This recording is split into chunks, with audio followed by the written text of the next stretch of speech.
talk about certain things that are really irrelevant. So our discussion is about the civilians, the people of Gaza, including about 1,500 Christians who live there. Israel has launched 3 large-scale military offensives in the Gaza Strip since December 2008, November 2012, July 2014, and the May aggression in 2021. 4 wars, my dear brothers and sisters, in less than 15 years. Now I'm going to put you in the picture. I tried, it took me a long time, Allah is my witness, to try to make it really relevant, because it's easy to give you statistics and say these are the dimensions of the city and this is the number of people that live there. I wanted to relate it to Brisbane, where we live here. Okay, now the size of Gaza, in order for us to have a good perspective, the length of Gaza Strip, it's a strip, is 41 kilometers. Let's say 40 kilometers long, right? Keep this in mind. In our Brisbane perspective, and I looked a lot, if you go to Rochdale Mosque, 8 Mile Plains, on Logan Road, you get into the freeway, M1, and then you take the exit of 120B into Bald Hills Mosque, Masjid al-Taqwa. From Rochdale Mosque, 8 Mile Plains, to that exit is about 34 kilometers. From the exit to the masjid is about 6 kilometers. Can you imagine? That's the length of the city. Right. You may think, what about the width? It's maybe long, right? The width of Gaza city is about, or Gaza Strip we should say, is about 10 to 11 kilometers. I said, how can I make it relevant? Again, Rochdale Mosque, travel from Rochdale Mosque all the way on Logan Road to Nursery Road, where Holland Park Mosque is. That's the width of Gaza Strip. You with me now? Okay. Now, let's put this into perspective again, how overcrowded and damaged the homes there are, right? So Gaza has one of the highest population densities in the world. According to the UN, almost 600,000 refugees who were already driven out of their homes, right? They live in crowded camps, in 8 crowded camps in Gaza. On average, there are more than 5,700 people per square kilometer. We need to remember these figures. In some areas in the Gaza Strip, it's over 9,000 people per square kilometer. Now, it might sound, okay, what does this mean to us in Brisbane? Okay, let's talk about Brisbane. In addition to Brisbane being the 3rd most populous city in Australia, Brisbane is geographically the largest of Australia's capital cities and the 3rd largest city in the world. Okay. What's the current population of this large, massive city? Is about 2.4 million. Okay. Now, how do we, let's relate the square kilometers per the number of the population.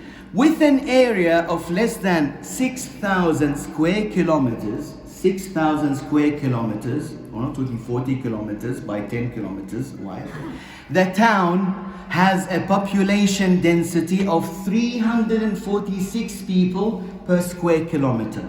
346 people per square kilometer. And this website, which is the World Population Review, it says, making it quite congested.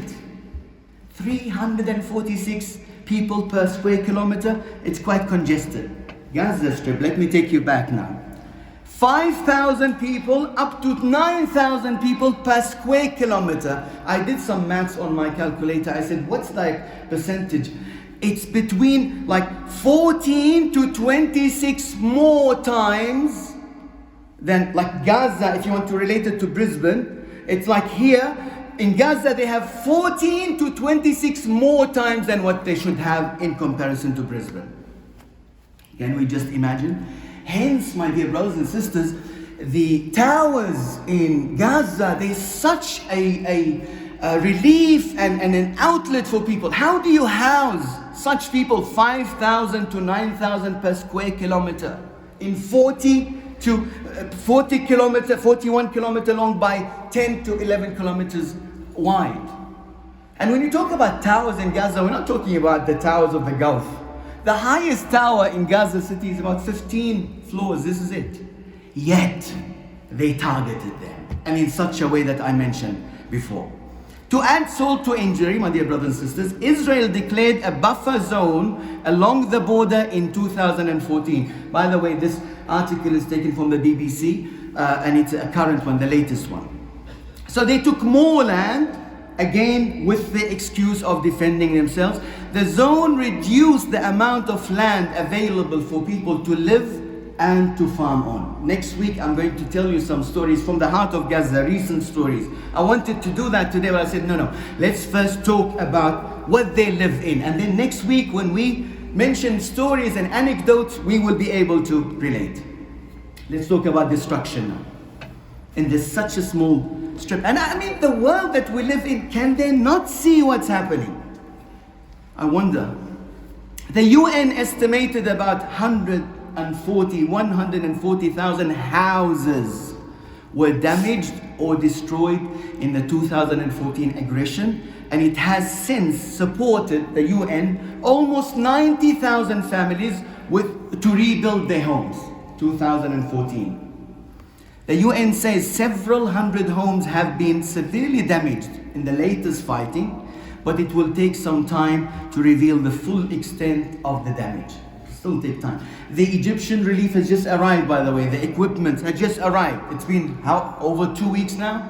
And you see there, subhanAllah, one of the light-heartening and empowering moments I try to bring some images and photos next week. This brother in the middle of the rebel, everything is destroyed, the building is down. He's a Baba, right? What does he do? Did you see it? Some of you are smiling, laughing. He brought a mirror, right? In the middle of the destruction. The mirror, and he's got his tools, right? And this little kid is sitting there on a chair, and he's just carrying on with a smile. Subhanallah. May Allah subhanahu wa ta'ala empower them and help them. Ameen ya Rabbil Alameen. Now, the current aggression as well. The power cuts are an everyday occurrences in Gaza. This is something is really irrelevant to us. If you travel to Lebanon perhaps, or some countries, you will experience that you don't get electricity 24/7. Before the latest attack in Gaza, households were receiving power on 8-hour rotations, 8 hours a day. This is it. The latest aggression on Gaza, the damage that was done to the power lines and the disruption of fuel supplies. Now the UN office says that most homes in Gaza receive only 3 to 4 hours a day. I'm going to tell you stories next week about people who say, forget about fresh food. You bring something and they're reliant on food, on the UN for daily foods. Or they come every quarter of 3 months and they take supplies. We're not taking fancy food here. Simple food. Right. The strip gets most of its power from Israel, together with further contributions from Gaza's only power plant and a small amount from Egypt. One of the things I saw also, I have to mention, a number of men in Gaza, when the tanks arrived with the fuel, they chased the tanks and they open the taps to get some fuel, and then they go and sell it to someone. And the drivers are aware of this because they drive very slowly. And then they ask him, why do you do this? He said, you know what, if I don't sell this bottle of fuel, diesel or whatever it is, I will not be able to feed my family. This is a reality. Furthermore, they obviously it's a coastal city, but they even restricted how much they can get into the sea. And as those who love fishing, and this is a reality, you have to go deep in order for serious fishing or for serious catch in order for you to survive and sell. This is how much they control. Unfortunately, this is the kind of life that our brothers and sisters are living there.